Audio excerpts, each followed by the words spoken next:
Grow plants, flowers, and forests to deliver them as green energy. Be as efficient as possible to have the best oxygen production in Planta Nubo. And today we'll be teaching you how to play Planta Nubo, game designed by Meeple Keller, Andreas Ode and Uwe Rosenberg, and published by the Game Builders. And hello everyone, it's Stella. And Tarrant from Meeple University. Okay, let's go to the classroom. Planta Nubo is a game of flowers and green energy. Trying to contribute to the arbors, players will build up their soil, flower beds, flowers in 6 different colours, and forests, aiming tactically to get the best in green energy and oxygen, represented by this icon. Over 4 rounds of play, plus endgame scoring, it's the player who gains the most oxygen who will be the winner. I won't be taking you step by step through setup, but I'll show you what the components look like after setup and start to give you a bit of a flavour for what you'll be doing in this game.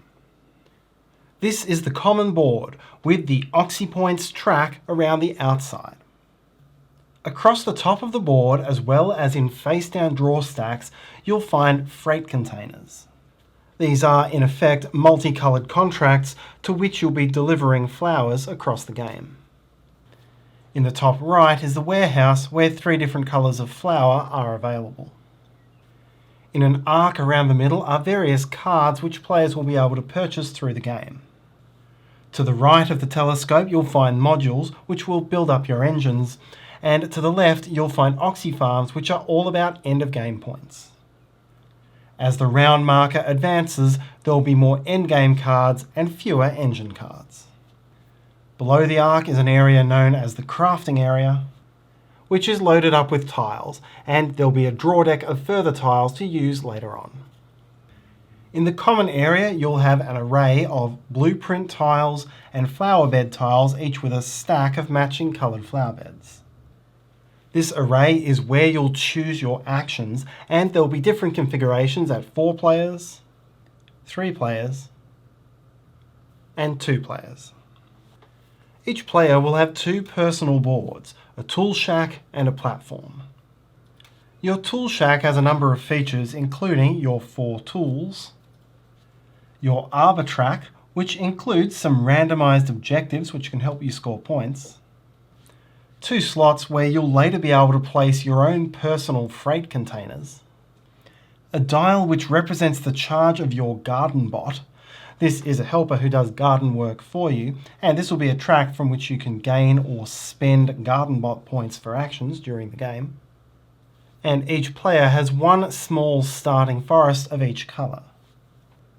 There will also be a common and limited market of larger forest tiles which players will be competing against each other to gain. Finally, there is your platform board. This is where you're going to be doing a lot of your growing and engine building, and we're going to pause the setup now and give you a quick look ahead into what's going to happen on this board. Not how it's going to happen, but what's going to happen, because this will give you the context as we start to talk through the actions. When you begin, you'll have 3 of these soil tiles, and each soil will have 1 flower. As you progress, you'll start to build more flowers onto your platform, either by planting flower beds or by adding more soil. Anytime you place flower beds or soil, you immediately fill them up with flowers. The light-coloured parts of your board begin blocked off by these barricades, and as you clear them, you'll create space to add more tiles. Once the flowers are there, for the most part you'll be trying to get rid of them through various actions, mostly delivering them to freight containers, moving them into flower pots, or composting them. These actions give you benefits in their own right, but it also frees up space on which you can later plant forests, which give you further bonuses and points. Since you'll want to be progressively building forests as the game goes on, this will create an important flow of building up your flowers, moving out your flowers, and creating space for the forests progressively across the game. Around the outside of your platform board is where you'll be doing most of your engine building by placing cards into these 12 slots. You begin with 2 starter cards, and the other cards are the ones we saw on the main board earlier. Each card slot is connected to an empty space on this circle, which is known as your green energy track. And as you add these cards, you'll be adding more steps to that track. Through the game, in addition to the Oxy points that you need to win, you'll be gaining green energy points for a lot of your actions. And when you gain these, you'll be moving your energy marker around your own track. As you do this, you'll start to make all of your connected module cards more powerful, adding new tokens to them every time you pass them. In this way, the more of these cards which you gain, and the more times you lap the board, the more powerfully you're going to use your engine. Your endgame cards will also fill these slots, but lapping them has no effect. Finally, you'll notice that the marker which is tracking your green energy is a die, and any action with this icon will increase its value. The higher this is, the more benefit you'll get. So hopefully this provides some good context on exactly what you'll be doing on your platform board. But for now, we'll revert to the board's setup condition, which looks like this. Choose a first player, and you're now ready to play. Planta Nubo is played in rounds, and each round is played in 4 phases. First is the tool phase. This phase is played in turns, 3 turns each, starting from the first player and going around the table. And on each of your turns, you'll choose one of your tools, use it to take 1 or 2 actions, then take a couple of other automatic actions before play passes to the next player. After each player has taken 3 turns, you'll go to the crafting phase, where, based on whichever tool you have left over, you'll take the matching crafting action. Third is the forest phase, where, in turn order, each player gets to take 1 free forest-related action. And then finally is income, where you'll primarily be gaining end-of-round points. After 4 rounds are done, you'll proceed to final scoring, which is represented by anything with the full moon and this blue background. You'll gain any end-of-game Oxy points, and whoever has the most points will be the winner. Each player turn in the tool phase is broken into 3 steps. First is choosing and placing a tool, and then resolving one or both of the actions adjacent to that tool. Second is delivering to one or both of your personal freight containers. And third is activating a module. These last 2 will make more sense after we've gone through the basic actions, so let's look at that now. The first step of your turn is to choose and place one of your tool markers into a legal space of the grid. The tool must go into an empty space between 2 tiles. At least one of those tiles must be a blueprint, and no blueprint may have more than one of the same type of tool adjacent to it. So for this player's screwdriver, these are all the spaces between 2 tiles. These ones are not allowed because they're adjacent to 2 flowerbed tiles, not a blueprint. These ones aren't available because they're already occupied. And these ones aren't allowed because it would result in more than one screwdriver next to the same blueprint. So from all those spaces which remain, choose a legal placement. Next, resolve the action as printed on one of the 2 adjacent tiles. If there are multiple parts to the action, resolve them in whichever order you wish. After you're done, then a maximum of once per round you can work overtime by resolving the other adjacent tile. To take this option, you must spend 2 Garden Bot points and flip over your overtime token to remind yourself that you can't do it again this round. You can't do this if you don't have enough Garden Bot points. So now we'll take you through what all of the different actions are, and we'll start with the ones which help to build up your platform board.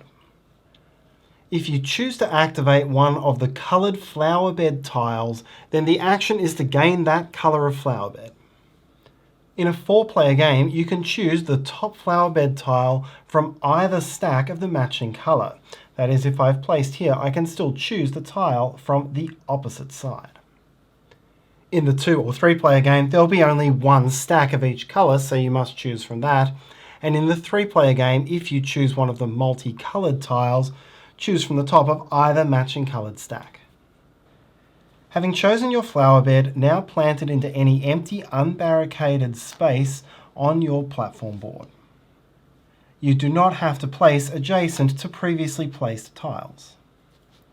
If you cover any benefit when you place it, immediately gain that benefit. Be clear that when you start the game, only this darkly coloured diamond is available. These barricades each block out the entire light coloured area they stand in. In other words, you would not be allowed to place in this location until this barricade had been cleared. Once you've finished your placement, fill every square of your new flower bed with a matching coloured flower. This icon allows you to gain or plant soil, and this action, when taken, lets you do a total of 2 gains or plants. Gaining soil, which is represented by the plus icon, lets you take a soil token from the general supply and add it to your personal supply. Placing soil, represented by the arrow, lets you take a soil from your personal supply and add it to any legal space on your board, following the same rules as the flower beds. Then, as alluded by this question mark shaped shrub, plant 1 flower of any colour. Be careful with the icons. Not all instances of the soil icon give you the option between gaining and planting. This one only allows you to gain to your personal supply. With this effect, clear 1 barricade. Simply take it off your board, making all of its light-coloured spaces available. Then choose any one of these 4 bonuses printed on your player board. These are seen here and as part of other actions, so I'll go through what they are now. This icon allows you to gain 1 garden bot point. Note that if gaining these points ever took you past the 5 space on the track, you have 2 options. You can either remain at 5 garden bot charge and lose any excess points, or you can spend that 6th point, dropping your garden bot value down to 0, but gaining 4 oxy points. This action gives you 2 green energy points. Advance your die 2 green steps around your board, skipping over any black steps, and triggering any special effects which come with that. And we'll come back to what those are later in the video. This is the soil action we saw before, and this lets you take any combination of these 2 actions, either planting a new flower or composting one you already have. To plant a new flower, take 1 from the supply and place it on an empty planted space which can accommodate it. And to compost a flower, take it off your growing area and move it to your compost heap. Once you have 3 composted flowers, discard them and gain 1 soil. Composting segues nicely to our next section, which is all about how you move flowers off your platform. And you'll primarily be doing this using freight containers. This action here lets you gain a new personal freight container. Choose a freight container from one of these 3 queuing slots, or blindly off the top of the deck. After choosing, slide any remaining queued freight containers up and fill the empty space from the deck. Then place your new freight container into an empty slot in your tool shack. You may choose either slot, but if you choose the bottom slot, you must pay 1 oxy point. If both of your slots are full, you can still take a container and you place it next to your board. And when you later fulfill and discard any one from your board, you replace it with 1 from the side. So how exactly do you deliver to these freight containers, and what are the benefits? There are ways to deliver to your personal freight containers and to the 3 freight containers in the docking spaces. However, there are differences between these 2 actions. There are also different icons representing these 2 types of freight containers. The freight containers on the docks show these wooden down arrows. And so too does the icon representing it. While both the personal freight container and the icon representing it has this grey metal frame around it. To deliver to the dock freight containers, you'll need the actions on these blueprint tiles. Each of these allows the delivery of up to 3 flowers in different configurations. Here it's up to 3 flowers to a single container. Here it's 1 flower to each of up to 3 containers. And here it's 1 flower to 1 container and up to 2 to a second. Your chosen flowers may come from anywhere in your growing area. And to begin with, place each above a matching coloured empty space on a freight container in the configuration depicted in your action. If you don't have the colours that you need, then once per action, you are allowed to use the warehouse. Place a flower of a colour not already present in the warehouse and swap it with one already there. Then immediately place that new flower. Once you've finished, count up the green energy in each of the spaces. So here I would gain 7 green energy and move those flowers down onto the containers. If your action completely fills a freight container, then gain 1 oxy point, remove that freight container and replace it with the first one in the queue. Do note that in the 2-player game during setup, you'll block out the rightmost space of each of the freight containers in the docks with a flower of its colour, but you won't block any further freight containers out during the game. With this blueprint action, or with this free action that you get at the end of every turn, you may deliver to your personal freight containers. In this case, you could put up to 3 flowers in your personal freight containers, or split the action with this one that we'll see later, while with your free action you may deliver at most 1 flower into each of your 2 freight containers. The delivered flowers still come from anywhere in your growing area. But there are 2 key differences when delivering. Firstly, each container must be delivered from left to right. With this red flower, I could not put it here, I could only put it in this slot. Secondly, you don't have the benefit of exchanging with the warehouse as you would for an airship delivery. Instead, what you can do for each flower that you deliver to a personal freight container is spend 1 bot point to treat that flower as wild.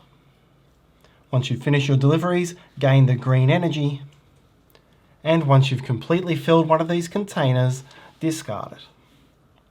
There is one other way to move flowers out of your growing area, and it doesn't cost you an action. This is a free action which you can take at any time, and that is to move a flower to a flower pot. You have 2 flower pots on your board, and you can gain more flower pots as you add cards around your board. Some can take flowers of any colour. This one down here can take a flower of any colour, but requires you to spend a garden bot point to fill it. And some require flowers of a specific colour. Flower pots on a blue background will be worth a number of oxy points if there is a flower in it at the end of the game. You may move flowers to flower pots at any time, but you may never move those flowers back to your growing area. You may also grow flowers straight into your flower pots with the Grow Flowers action. Flowers that you have in flower pots may be delivered to freight containers or composted as part of the relevant actions, the same as flowers in your growing area. Now that we know how to clear flowers out of your growing area, we'll learn how to take the forest actions. And there are 2 different forest actions, gain a forest and flip a forest. You can find these actions in various places, but you do know that at the end of each round, you will get one of those 2 actions for free. To gain a forest, take any one of your 3 starting forests or an available forest from the general supply. Find somewhere on your board which is completely covered with tiles and has no flowers in place where you can plant that forest. If there is no such place, but you do have soil tokens in your supply, then you can place these soil tokens down to make up the space that you need. Here, for example, placing this one here to make up the space needed to put this 2x3 forest. If you do this, you don't get any benefits that you cover with that soil, and you never place a flower on that soil.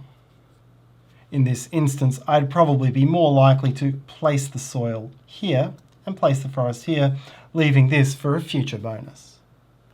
You'll always add the forest on its level 1 side, and then you'll gain any immediate benefits shown and unlock an income for the end of each round.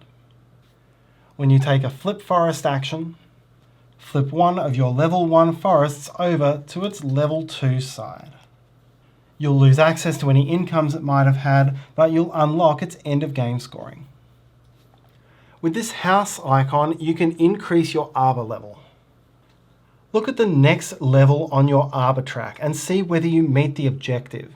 Here, for example, I would need to have 4 red flower bed spaces visible on my board. If you meet the requirement, advance to the next step and gain the immediate benefit covered. Here, it would be placing the top flower bed from any stack. You'll also unlock some Oxy Point income, which you'll gain at the end of each round. Your Arbor objectives will often help to set the strategy that you'll take through the game. Finally, we'll talk about the actions which relate to your green energy track and your engine building. And what I'll do first is show you the actions on how you build it up, and then finally I'll show you what happens as your marker circles this track and gives you all the benefits you've built. With this type of action, you can gain a new card. This type allows you to get either an Oxy Farm or a module. This one would be only a module. Choose any one face-up card of the relevant type, replenishing by sliding remaining cards towards the telescope and drawing off the deck. Place it into any vacant slot beside your player board and place one of these green energy markers in the spot which links to that slot. Then, if it's a module card, you will add a marker. There are 2 types of modules. One showing the on-off marker is a standby card, and you'll take one of those markers and place it on the card. These cards offer actions you'll be able to take. If you placed a battery module, then take one of the battery tokens and place that on the card. These cards are ongoing passive abilities. If you place an Oxy Farm, then no extra markers are placed on it. This action allows you to activate one of the standby module actions. Choose any one card which has at least one standby module token on it, spend that token back to the supply, and resolve its action. The action may have an additional cost shown in the orange arrow. If there's a flower pot, that is separate to this action. You can fill that flower pot at any time. Finally, this action allows you to flip over one of your green energy markers. Choose any one marker and simply flip it over to its upgraded side. So how does this all fit together into your engine building strategy? Let's suppose I just gained 8 green energy points. I would advance 1, 2, 3, 4, 5, 6, 7, 8, and then I would trigger every space that I moved into or through. Each one of these upgraded spaces scores me 1 Oxy Point immediately. Each standby module card that I trigger gains an additional standby token, meaning that I've got an extra activation on that ability. In effect, every lap I do of the board allows me to do each of these actions once if I trigger it with this action. This also applies to these 2 pre-printed standby actions. So for this movement, I would have placed a standby token here. For each battery card that I activate, add 1 additional battery token. These tokens never go away. They are constantly increasing. And these cards all represent passive abilities.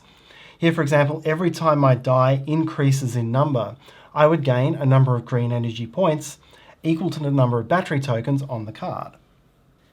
Here, every time I removed a barricade, I would get Oxy points based on the number of these tokens. So the more laps of the board you do, the more benefits these passive abilities will bring. Finally, these 6 squares around the board are connected to the track by cupreous pipe. When you cross a piped square which has no flower, add 1 flower. And if you cross a piped square which has a flower, you may compost that flower, and by virtue of this special ability here, gain 1 oxy point. You won't be able to fit forests into these piped squares, so there's no real downside to adding and removing flowers from it to generate points as you make laps. Finally, pay close attention to the iconography on these pre-printed modules. These more powerful modules cannot be activated using the standard module activation icon. Only this special icon, which as you can see can come from either a card or a vine-surrounded space, can be used to activate this ability. And this one is the free standby module activation that you get at the end of every turn in the tool phase. And it is with that we now understand everything that we need to play the tool phase. You'll place a tool in a legal place, you'll resolve one of the adjacent actions, or both if you do your working overtime for the round. Then you may make 1 delivery into each of your personal freight containers, and then resolve 1 module action, which could include your pre-printed module, as long as you can spend a standby token to do so. You'll now move on to the crafting phase. Each player will have 1 tool remaining, and can place that on the appropriate crafting space of the board. In this video, we're putting it next to the board so that you can see the colours. Multiple players may have the same tool. In turn order, each player now resolves the action associated with that crafting space. Once everyone's done, reset this area. Any spaces which were not selected gain a bonus bot point token, and any which were selected are discarded and refilled from the top of the crafting deck. In subsequent rounds, if you craft where there is a bot point token, you gain those bot points in addition to the action. And when setting up for the next round, a 1 bot point token flips to the 2 side, while a 2 bot point token stays where it is. Third is the forest phase, and here in turn order, each player takes it in turns to take forest actions. Your options are either to make a single flip forest action, or, in this phase only, do a special plant forest action in which you may plant 2 forests rather than 1. If you plant 2, 1 must come from the display below your player board, and the other must come from the public supply. If you're able to plant only 1 forest, that's fine. Just choose from one of those 2 options. Then proceed to income. There are 3 sources of income. You gain the oxy points from your current Arbor level, gain oxy points equal to the number on your energy die, and gain oxy points or green points as depicted on the incomes on any of your level 1 forests. Then to set up for the next round, retrieve your tools, discard the card either side of the telescope, advance the telescope, refill from the Oxy Farm deck. All players flip back their overtime markers and rotate the first player marker 1 step clockwise. The game plays over 4 rounds. At the start of round 4, slide the crafting tiles up slightly. This will reveal an additional end of game scoring objective which you gain if you craft there in this round. Finish the full round including income and then proceed to final scoring. Gain any points depicted on your level 2 forests. Gain 3 points for any standby tokens remaining specifically on these pre-printed extensions. Gain the points depicted on any point-scoring Flowerpots which you've filled. Gain the points from the objectives on any of your Oxy Farm cards. These come in a variety of types. Here it would be points for your visible yellow flower bed spaces. Here it's points for these upgraded tiles. While here you'd be spending leftover flowers from your garden at a 3:2 ratio. Finally, you'll score for only one of the 4 types of leftover resources, that is standby tokens, flowers, garden bot points, or soil tokens. and which one you score depends on what you crafted in the final round. The player with the highest score wins. If tied, whoever played the most extension cards breaks the tie, and if still tied, victory is shared. And that's how to play Planta Nubo. Thanks so much for watching. Your like and comments are much appreciated. Subscribe to see what's coming, and hopefully you have a great day. See you next time.